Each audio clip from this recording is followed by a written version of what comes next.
Je ne voulais pas rater le phénomène du moment, le susnommé Barbie. Alors ce Barbie, barbien ou barbant? Bah je dois dire que je m'attendais à mieux, même si les thèmes abordés dans le film sont plutôt intéressants. En fait, j'ai beaucoup aimé les traits d'humour du film et son côté méta. J'ai passé un très bon moment durant la première moitié du film, devant les frasques des personnages principaux et toutes les références à l'univers de Barbie, et surtout toutes les références à la pop culture plutôt sympa, et un petit tacle à la Snyder's Cut. Bon, c'est pas très joli ça, Warner. À un moment, il faut s'avouer vaincu. J'ai aussi été plutôt étonné de la manière dont le film critique Mattel. Bon, quand je dis critiquer, c'est gentil, hein. L'histoire ne diabolise pas non plus la firme, ils ont quand même des poupées à vendre.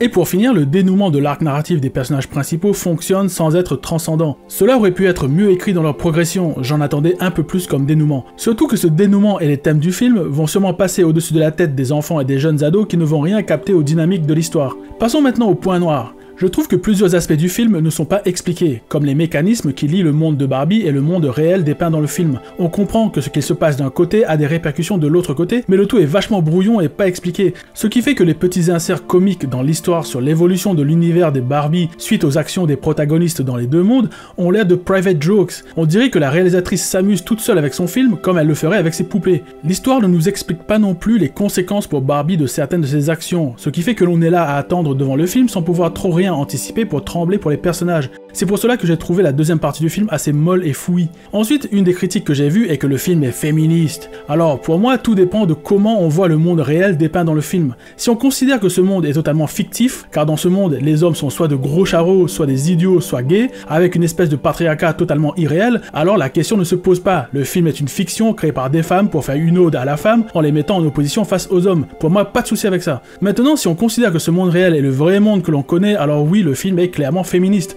Est-ce que c'est gênant? Non. Est-ce que c'est basique dans son approche? Carrément oui. Et c'est le plus gros point faible de cette histoire pour moi. Je trouve que le film est resté bloqué dans un féminisme un peu grossier alors qu'il aurait pu aller vers de l'humanisme qui aurait pour moi donné une dimension bien plus forte à cette histoire. Et une scène aurait suffi, une seule scène. Je m'explique. À un moment, une des protagonistes déclame un laïus sur la difficulté d'être une femme face aux injonctions sociétales contradictoires auxquelles elle doit faire face pour ne pas être jugée ou mal vue par les hommes, mais aussi par les autres femmes. Cette scène a du sens dans l'histoire, aucun souci pour moi. Mais il me manquait la même scène du point de vue des hommes, car les hommes aussi doivent faire face à des injonctions sociétales contradictoires pour être acceptés par les femmes et les autres hommes. Ce qui m'aurait fait dire que les créateurs de ce film avaient compris les véritables problèmes de notre société, que le féminisme fourre aveuglément dans le concept de patriarcat sans comprendre qu'en Occident, les gens essayent de correspondre à des injonctions venant de personnes ayant des visions et des attentes diamétralement opposées, qu'il est humainement impossible de conjuguer, d'où l'importance de vivre comme on l'entend et de laisser les autres vivre comme ils l'entendent, sans tenter de les faire correspondre à ce que nous sommes, quitte à ne plaire qu'à un nombre très limité de personnes.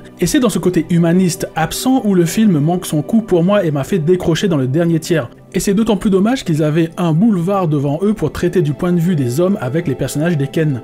Pour finir, le film parle un peu de la création de Barbie et le fait qu'elle soit stéréotypée, et donc avec un physique inatteignable par le commun des mortels. Mais à aucun moment on nous explique pourquoi ce choix de la part de la créatrice originelle de cette poupée, ce qui aurait aussi été très intéressant pour le mettre face au discours du film, mais le film passe un peu vite fait sur tout ça sans trop de développement, là aussi c'est super dommage. Barbie est un film sympa avec une Margot Robbie qui incarne ce personnage à la perfection, mais le scénario est un peu hybride par moment car nous sommes face à une histoire avec en même temps une critique méta de Mattel et de l'univers de Barbie, pas super bien alambiqué pour moi car les dynamiques de cet univers ne sont pas très claires. J'ai juste trouvé dommage que le film nous propose une vision trop orientée qui m'a fait sortir du film, ce qui me fait dire que ce film est un bon film mais il manque son coup pour être un excellent film à mes yeux. Bref, je vous le conseille si vous avez envie de voir un film sympatoche et plutôt amusant sur l'univers de Barbie mais qui aurait pu être bien plus puissant à mon sens, ou si vous vous demandez si le fait que Barbie aime le rose est l'œuvre du patriarcat.